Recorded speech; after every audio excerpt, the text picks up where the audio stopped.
대인 어린아이와 같이라는 말씀의 제목으로 함께 말씀 나누겠습니다. 대인 어린아이와 같은 자. 여러분, 우리가 세상을 살아갈 때에 대인이라는 단어를 들어보셨을 거예요. 큰 대자 또 사람 인자. 이 대인이라는 의미가 몇 가지 의미가 있을까요? 한 네 가지 정도로 제가 살펴보았는데, 대인이라는 첫 번째 의미는 자라서 어른이 되다라는 의미가 첫 번째 단어로 나와요. 그리고 두 번째는요, 몸이 아주 큰 사람을 말하는 거죠. 거구, 아주 큰 사람. 이 사람도 대인이라고 부릅니다. 그리고 세 번째는 말과 행실이 바르고 점잖으며 덕이 높은 사람이다라고 표현하고 있습니다. 그리고 네 번째는 어떤 신분이나 관직에서 높은 자라는 이야기를 우리가 알 수가 있어요. 자, 여기에서 나오는 대인이라는 한 단어를 가지고 네 가지 미닝으로 우리가 의미로 이해할 수 있잖아요. 뜻이 있음을 알잖아요. 이것을 우리나라 말에서는요, 동음이의어라고 말합니다. 같은 소리를 내지만 다양한 단어를 가지는 것을 이야기해요. 제가 왜 처음에 이 대인이라는 단어를 가지고 네 가지를 이야기하였냐? 그것은 오늘 우리가 묵상하고 있는 이 말씀에 나오는 제자들, 그들이 가지고 있는 안목이요, 이 동음이의어와 같은 그러한 생각의 가치관을 가지고 살아갔기 때문입니다. 오늘 말씀 1절에 이렇게 나와 있습니다. 그때 제자들이 예수께 나와 이르되 천국에서는 누가 크니이까? 오늘 이 구절을 읽을 때 무슨 생각이 드십니까? 저는 이 구절을 읽을 때 사람이, 오늘 제자들이 무엇에 관심하고 있는가, 이것들을 조명해 보게 됩니다. 인간의 가치관을 알아보게 하는 구절이에요. 사람이 어떤 생각으로 어떻게 살아가느냐는요, 그들이 가지고 있는 말과 행동으로 드러나게 되어져 있습니다. 그 사람이 가지고 있는 생각과 가치관이 우리가 말하는 것 하나하나, 우리가 행동하는 것 하나하나에 다 그대로 드러나요. 그래서 여러분들은 인생을 살면서, 저와 여러분들은 우리들의 삶의 말과 언행과 행동을 통하여서 이게 내가 투명되어지는 것이다라고 이해하시면 됩니다. 그럼 어떻게 살아야 할까요? 우리들의 말과 행동이 조금 더 조심스러워져야 된다는 사실을 우리는 이해할 수가 있는 것이죠. 오늘 제자들은요, 예수님께 나와서 이렇게 얘기합니다. 천국에서는 누가 크니까? 앞에서 설명드린 이 그때라는 그 앞에서의 이야기가 이어지는 것의 이야기예요. 우리가 어제 말씀을 통해서 무슨 말씀을 들었습니까? 그 가버나움으로 오는 도중에 발생하였던 그 이야기 속에서 이제 세금을 내는 문제가 어제 마지막 장면에 나왔어요. 근데 그것에 대해서 예수님의 표현은요, 거기 있는 사람들, 그들에게 실족하게 할 수 없고 그들과 다툴 수 없기 때문에 세금 내야 한다라고 이야기했던 것을 기억하실 거예요. 그런데 그 이야기를 듣고 제자들의 마음 가운데 그 이야기가 끝나자마자 이 질문이 던져졌다라는 것은요, 그들에게 예수님께서 말씀하신 그 내용이 제대로 들려지지 않았다라는 것을 우리는 이해해야 해요. 어떻게 들었을까요? 자신의 안목으로 보았습니다. 자신의 안목으로 들었어요. 예수님께서는 말과 행실이 바르고 점잖고 덕이 높은 대인에 대해서 말하는데, 그들은 신분이나 관직이 높은 것으로 자기의 귀로 들어서 자기가 생각했어요. 안목이 바뀌었습니다. 예수님께서 말씀하신 것은요, 예수님께서 우리가 너무나도 잘 알듯이 가이사의 것은 가이사에게, 그것을 통해서 뭐라고요? 하나님 나라의 법도 세상에 살아가는 동안에 세상에 있는 것에 그대로 순종해서 그대로 따라서 살아야 한다는 것을 강조해 주셨어요. 그런데 제자들이 받을 때 그것을 어떻게 받아들였습니까? 성전세를 내는, 그것은 예수 그리스도는 성전세를 낼 필요가 없는 존재인데 사람들로부터 오해하지 않게 하기 위해서 세금을 낸다라고 말하는 그 단어가 그들의 마음속에는 메시아가 예루살렘을 점령할 것이다, 로마 제국을 전복시킬 것이다라는 것들로 들렸습니다. 그리고 그로 인해 새 왕국이 세워질 것이고 그때 우리는 좋은 위치를 누릴 수 있다라고 이해하게 되었습니다. 여러분, 안목이라는 게 이래서 중요해요. 영적인 안목을 갖고 살아가는 거. 동일한 말씀이 들려지는데도 그 사람의 귀에는 이것이 다른 말로 들려지는 것은요, 우리가 이 영적인 안목이 없기 때문입니다. 우리가 붙잡고 있는 가치관과 내 이상과 내 지식이 그 자리를 먼저 채워서 내가 원하는 것만 꼭꼭 뽑아서 듣기 때문에 이것들이 제대로 들려지지 않는 거예요. 성경에서 계속해서 복음서에서 말하는 요점 중에 하나가 뭐였습니까? 들을 게 있는 자는 들을 것이다라는 말씀이 반복적으로 선포되죠. 왜죠? 인간이 갖고 있는 안목들이 다 다르기 때문이에요. 그래서 우리는요, 이 땅에서 대인으로 살아가려면, 어린아이와 같은 자, 이 대인으로 살아가기 위해서는요, 가장 먼저 우리에게 기본적으로 갖춰야 하는 요소가 오늘 1절 말씀에서 보여주고 있는 이 안목이라는 것입니다. 이 안목은요, 오늘날 이 시대를 살아가는 저와 여러분들이 일생 가운데 우리가 무엇을 관심하는가, 내가 무엇을 바라보는가에 대한 조명이에요. 경영의 신이라고 불리는 일본인 그 경영자 중에서 이나모리 가지오가 쓴 책 중에 인생을 바라보는 안목이라는 것이 있습니다. 이 책에는요, 그가 60년의 시간 동안의 경영자로 살면서 60 몇 년 동안 경영자로 살면서 자신의 삶 속에서 인생에서 가장 바라보아야 하는 그 안목의 이 27가지를 리스트를 딱 이렇게 챕터 한 5가지 챕터, 9가지 챕터에서 정리를 해놨어요.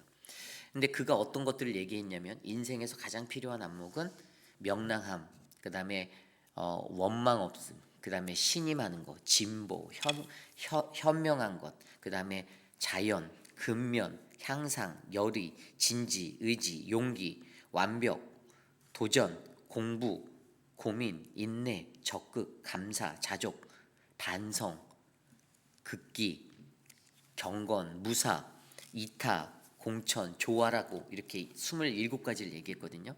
그런데 이것들이 다 좋은 말인 것 같은 이것들이요, 그가 자신의 인생을 60몇 년을 살면서 기업을 경영하고 그가 그렇게 살아갔을 때 그의 마음 가운데는 사람이 인간으로서 이 땅에 살아갈 때 반드시 나에게는 이러한 안목이 필요하구나라는 것들을 정리해 놓은 것이에요.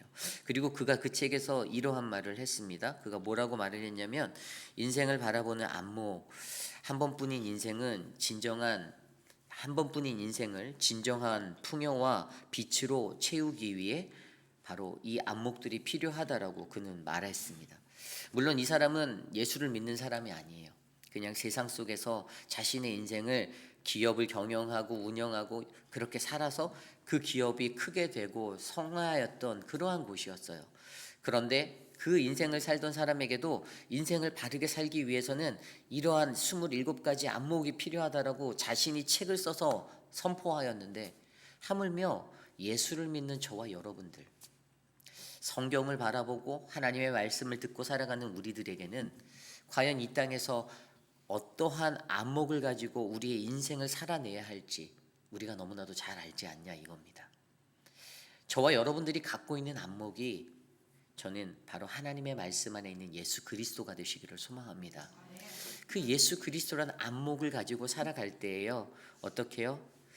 사람은 어떤 사람을 취하느냐, 어떤 사고법을 가지고 살아가느냐, 어떤 가치관을 가지고 살아가느냐에 따라 자신의 인생을 훌륭하게 만들어낼 수 있지만, 하나님의 사람인 그리스도인은요, 바로 우리가 그리스도를 갖고 살아가느냐 가지고 살지 못하느냐에 따라 우리의 인생이 흥하게 되고 쇠하게 될 수 있다는 사실을 발견하시기를 바랍니다. 저는 이 인생법이 저와 여러분 안에 담겨 있기를 소망해요. 그렇다면 오늘 말씀 안에서는요, 이 대인, 어린아이와 같은 자가 되기 위해서, 이 대인이 되기 위해서 우리에게 무엇을 말하는가, 한 4가지 정도로 살펴보려고 합니다.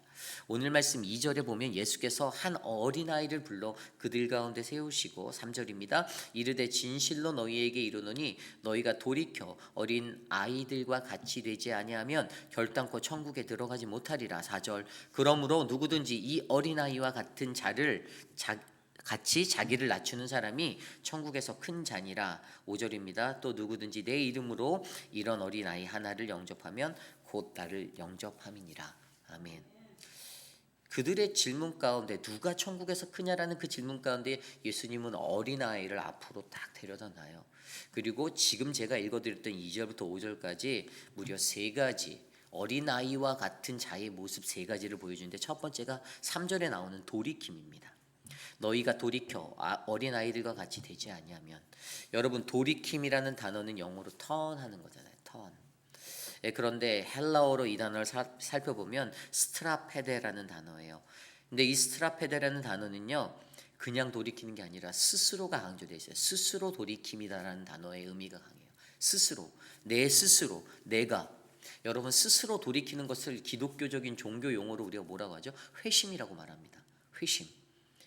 여러분, 우리는 회심하는 사람이 되어야 됩니다. 회심하다는 것은 내가 가던 길을 멈추고 돌아서는 것을 말하는 거예요. 이게 회심이에요. 내가 지금 이 길을 이렇게 가고 있었는데 거기에서 멈춰서 가던 길을 돌아서 다시 돌아가는 것, 이것이 회심이다라고 말합니다. 내가 세상을 향해서 살아가고 인생이었는데 그 길을 멈추고 돌아서 예수께로 돌아온다라는 것. 사도 바울이 사울이었을 때 예수 믿는 자를 잡고 그들을 쫓아서 어떻게 해요? 추노처럼 그러한 인생을 살아가던 그 길에서 멈춰서 돌이켜서 예수를 믿으라고 복음을 전하는 자로 살아갔던 것, 가던 길을 완전히 멈추고 돌아서는 것을 말하는 것입니다. 이것이 바로 돌이킴입니다. 여러분, 저는요, 저와 여러분들 우리 인생 안에 바로 이 어린아이와 같은 돌이킴이 일어나는 인생이 되기를 소망합니다. 저는요, 그리스도인으로 살아가는 모든 자들의 한 포인트에는 반드시 이 회심의 자리가 있어야 한다고 믿어요. 그리고 그 회심의 자리가 우리 모든 이들에게 다 있다라고 저는 확신합니다. 반드시 우리가 회심해야 하는 것이에요. 돌아서야 합니다. 김남준 교수님이 썼던 돌이킴이라는 책에 보면요, 그가 이렇게 말하고 있어요. 참된 경건의 뿌리는 회심에서 시작된다. 모든 아름다운 신앙생활은 하나님을 향한 돌이킴으로부터 시작된다. 여러분, 이것을 믿으시기 바랍니다. 우리들이요, 참된 회심이라는 것이 바로 우리 신앙의 가장 기초가 되는 자리에서 시작점이다라고 이해하셔야 돼요. 그러므로 반드시 회개가 먼저, 회심이 먼저 드러나는 인생이 될 때에 우리는 진정한 돌이킴의 역사를 써나갈 수 있습니다. 그리고 여러분, 이 회심이라는 자리는요, 정확히 들여다보면 회개잖아요. 회개의 자리잖아요. 그런데 그 회개의 자리에는 어떤 것이 있습니까? 나의 죄를 들여다보는 마음이 있어야 하는 거예요. 회심은 그거예요. 그냥 몸만 돌이켰다고 끝난 게 아니잖아요. 그 자리에는 내가 죄인이다라는 사실을 인정하고 내가 잘못된 길을 걸었으면 깨끗하게 인정하고 돌아서는 그 돌아섬이 필요하다라는 겁니다. 이게 정말 중요하죠. 그리고 그 회개함의 자리에서 우리가 무엇을 얻게 됩니까? 구원을 얻게 되잖아요. 고로 구원이란 무엇이죠? 이 구원이라는 것은요, 바로 오직 예수, 내가 오직 예수로 살겠다라는 믿음의 고백 아닙니까? 그렇다면 그리스도인들의 회심의 자리, 저와 여러분들의 돌이킴의 자리는 바로 세상 것, 내 것으로 가득 채워져 있든 내 여전히 뿌리 내려져 있는 내 사상과 내 고집과 내 아집과 내 모든 자리를 다 털어버리고 예수로 채워진 돌이킴의 자리가 되어야 한다는 사실을 기억하시기를 부탁드립니다. 이것이 어린아이처럼 살아가는 대인이 되는 첫 번째 모습이에요. 두 번째 모습은요, 4절 말씀에 나온 겸손함입니다. 4절 말씀에 보면 누구든지 이 어린아이와 같이 자기를 낮추는 사람이 천국에서 큰 자다라고 말씀하십니다. 가장 큰 자가 누구냐? 어린아이와 같이 자기를 낮출 수 있는 사람. 그런데 이걸 잘 이해하셔야 돼요. 우리가 어린아이 같이 자기를 낮추다 하면 순수함, 뭐 이런 것들을 생각할 수 있죠. 틀린 생각은 아니에요. 그런데 여기에서 말씀하시는 자기를 낮추다라는 헬라어 타페이노라는 단어요. 이 단어는요, 그냥 어린아이처럼 순수해지고 그냥 그렇게 되는 것만을 이야기하는 것이 아니에요. 그냥 천진난만한 그러한 모습을 말하는 것이 아닙니다. 여기에서 말하는 이 겸손함의 순수함은요, 고난이 찾아와도 멸시, 천대, 굴욕을 당하여도 끝까지 인내하고 겸손하게 살아가는, 그것들 받아들이는 자세예요. 예수를 바르게 믿고 신실하게 살아갈 때 고난을 당해도 내가 기뻐할 수 있다라는 마음가짐, 어린아이처럼 해맑게 그렇게 밝게 살아갈 수 있다라는 것, 이것을 바로 겸손함이다라고 표현하는 것입니다. 어린아이처럼 자기를 낮추는 거예요. 여러분, 어린 아이의 마음에도 시기 질투가 있을 수 있어요. 그런데 가장 어린 아기, 이제 태어난 지 얼마 안 된 어린 아이들의 해맑은 웃음을 기억해 보십시오. 뭐 이제 뭐 18개월 미만 우리 서목사님 아들 은우 같은 아이들 이렇게 보면 어떻습니까? 그냥 마냥 좋대요. 마냥 웃어요. 해맑어요. 그 아이들의 그 마음을 말하는 거예요. 그들 안에 채워져 있는 그 순수함의 마음들, 깨끗함의 마음들은요, 사실 어떤 고난이 와도 어떤 시련이 와도 밝게 비칠 수 있는 뭐 사람들의 마음과 심령 가운데 그것들을 우리가 느낄 수가 있잖아요. 그런데 이 겸손함의 마음은 바로 예수를 바르게 믿고 살아가고자 하는 우리들이 이 세상에서 당하게 되는 고난과 역경 속에서도 어떻게 해요? 정말로 낮은 곳에서 이것들을 감당하고 기쁨으로 받아들일 수 있는 그 마음가짐이라는 것입니다. 여러분, 예수님을 통해서 성경에서 보여준 겸손이 최고의 겸손이죠. 어떤 겸손이었습니까? 자기를 죽기까지 가장 낮은 곳에 이 땅으로, 자기가 존귀한 이름이고 존귀한 하나님의 아들임에도 불구하고 그를 가장 낮은 이 땅에서 육신의 몸으로 우리에게 와주셨던 그 예수님의 겸손. 저는요, 오늘 이 시대를 살아가는 우리 모두가 이 예수님의 겸손을 닮아가는 한 사람 한 사람이 되기를 간절히 소망합니다.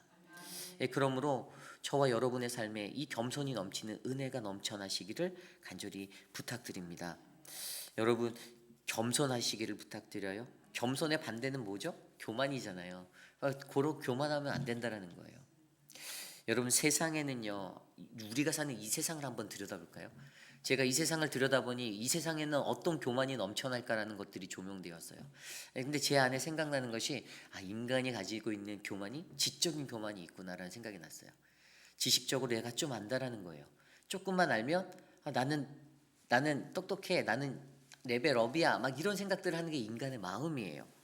이런 지적인 교만이 우리들 안에 넘쳐나요. 그리고 두 번째가 권력에 의한 교만이 드러나는 거예요. 어떤 자리에서 힘이 있으면 나는 이제 이런 힘이 생겼네? 라고 느끼는 거예요. 그래서 사실은 높은 데 올라갈수록 낮아지는 자가 진정한 겸손의 모습이잖아요. 두 번째는 도덕적인 교만도 일어날 수 있어요. 그리고 종교적인 교만도 일어날 수 있습니다. 내가 하나님을 좀 안다라고, 내가 신앙생활 좀 했다라고, 그래서 종교적 교만에도 이를 수 있다는 겁니다. 그런데 이 교만한 것들을 다 모아보니 어떤 것입니까? 이 땅을 살아가는 우리가 갖고 있는 교만 때문에 하나님을 대체하려고 한다는 겁니다. 그게 문제예요. 인간이 가진 교만은 자꾸만 하나님을 대체해 버리려고 하는 마음으로, 그 욕망으로 우리의 바베탑을 쌓게 만들고 살아간다는 것입니다. 헨리 나우엔이 썼던 상처 입은 치유자의 책 내용에 옛날에 이런 내용이 있었어요. 제가 그 책을 읽을 때 그 안에 있었던 한 가지 이야기가 한 나라에 네 왕자가 있었습니다. 그런데 그 네 왕자가 모여서 우리 전 세계 각국에서 우리가 더 발전할 수 있는 과학과 기술 이런 것들을 좀 익혀오자. 그래서 우리가 좀 발전해 보자. 그랬더니 첫 번째 왕자가 이렇게 말합니다. 나는 이제 갔다 오고 나서 뼈가 있으면 그 뼈를 가지고 내가 근육을 만들 수 있는 그 기술을 내가 배웠다고 얘기합니다. 두 번째 왕자가 나는 뼈랑 근육이 있으면 나는 거기에서 털이 나게 만들 수 있다고 말을 했어요. 그리고 세 번째 왕자는 뼈와 근육과 털이 있는 그것만 있으면 나는 거기에다가 사자를 만들어 버릴 수 있는 기술을 배워왔다라는 거예요. 그리고 마지막 사람이 이렇게 말합니다. 나는 뼈와 근육과 털과 사자만 있으면 나는 거기에 생명을 넣을 수 있다라고 이야기하였어요. 그래서 그들이 그렇게 했어요. 그런데 어떻게 됐을까요? 사자가 나왔어요. 진짜 사자가 딱 만들어졌어요. 뼈를 가지고 사자를 만들었는데 그 사자가 그들을 잡아먹었어요.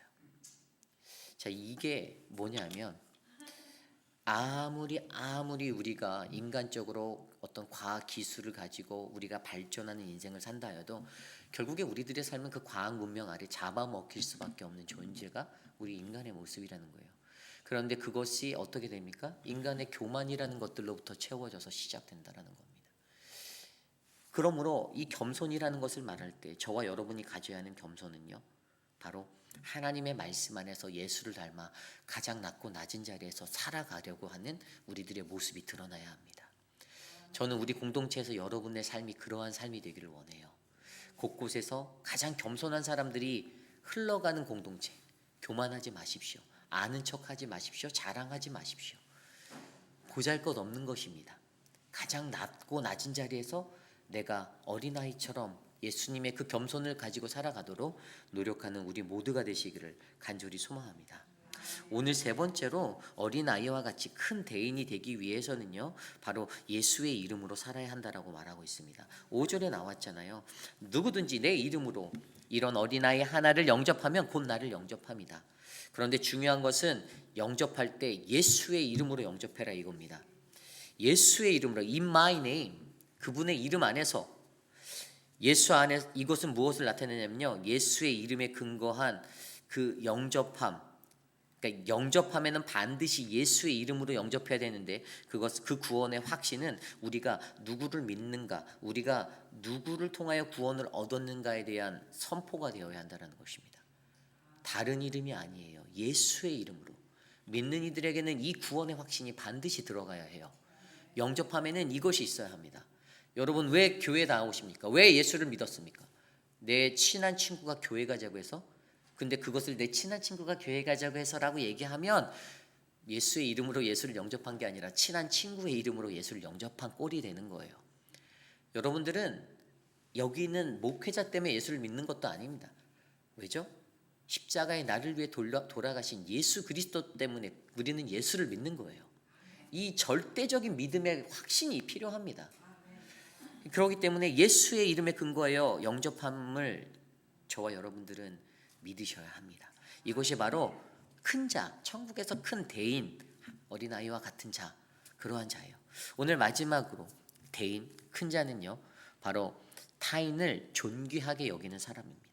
오늘 말씀 6절부터 10절까지의 말씀이 그 이야기예요. 믿는 이의 모습이, 태도가 어떠해야 하는지에 대해서 이야기하고 있습니다. 믿는 이는 다른 이, 남을 실족하게 하지 말아야 한다라고 말하고 있어요. 물론 세상에 살면서 누군가를 실족하지 않게 할 수 없다라고 이야기도 합니다. 반드시 인간은 누구나 실족합니다. 저도 실족하고 여러분도 실족하고. 그런데 그럼에도 불구하고 실족하지 않게 하라라는 이것은, 다른 일을 실족하지 않게 하라는 것은 타인을 존귀히 여기는 마음을 갖게 하는 말씀이에요. 우리로 하여금 오늘 말씀에서 7절에 실족하게 하는 자는 화가 있을 것이다 라고 경고하십니다. 그리고 작은 자를 실족하게 하는 것, 이것이 믿는 이로서 살아갈 때 얼마나 위험하고 두려운 일인지를 우리로 하여금 알아야 한다라고 합니다. 그리고 더 중요한 것은 8절 말씀에 가면요, 범죄하면 찍어내어 버리라는 것들을 8절 9절에 이야기해요. 만일 내 손이나 내 발이 너를 범죄하게 하거든 찍어내어 버리라. 장애인이나 다리 젖는 자로 영생에 들어가는 것이 두 손과 두 발을 가지고 영원한 불에 던져지는 것보다 나으리라. 만일 내 눈이 너를 범죄하게 하거든 빼어내어 버려라. 한 눈으로 영생에 들어가는 것이 두 눈을 가지고 지옥 불에 던져지는 것보다 나으니라. 아멘. 죄라는 것이 얼마나 무서운지 경고해 주시는 겁니다. 그러므로 우리가 믿는 이의 모습의 태도로서 남을 실족하지 않게 하기 위해서, 타인을 존귀하게 여기기 위해서는 우리는 날마다 이 죄와의 전쟁을 하셔야 해요. 내 죄와 싸워야 합니다. 다른 사람의 죄와 싸우지 말고 나의 죄와 싸워야 합니다. 내가 얼마나 죄인인지를 가장 먼저 들여다볼 수 있는 사람이 제가 보기에는 가장 큰 하나님의 대인입니다. 그렇기 때문에 여러분, 저와 여러분 우리들의 삶 안에 어떻게 해요? 작은 자를 소중히 여길 수 있는, 누가 작은 자입니까? 누가 작은 자죠? 어린아이와 같은 자는 큰 사람이라고 했으니까 어른들이 작은 자 아닙니까? 세상적으로 찌들어 살아가고 하나님 없이 세상 속에서 허우적거리고, 여러분들 그들을 존중해 주시길 바랍니다. 그들을 귀하게 여기시기 바랍니다. 그들이 다시 하나님께 돌아올 수 있도록. 그래서 말 한마디 한마디가 조심하고 중요한 거예요. 왜냐하면 아다르고 어다르다는 게, 만약에 우리 교회에서 어떤 일들이 있어서 그것에 관해서 당회가 무언가를 결정하고 권면을 했어요. 그런데 여러분, 권면이라는 단어와 징계라는 단어는 반드시 다르거든요. 근데 세상에 나가서 교회가 징계했어라고 어떤 사람들이 흘려버리면 당회가 권면한 것들은 무의미해져 버립니다.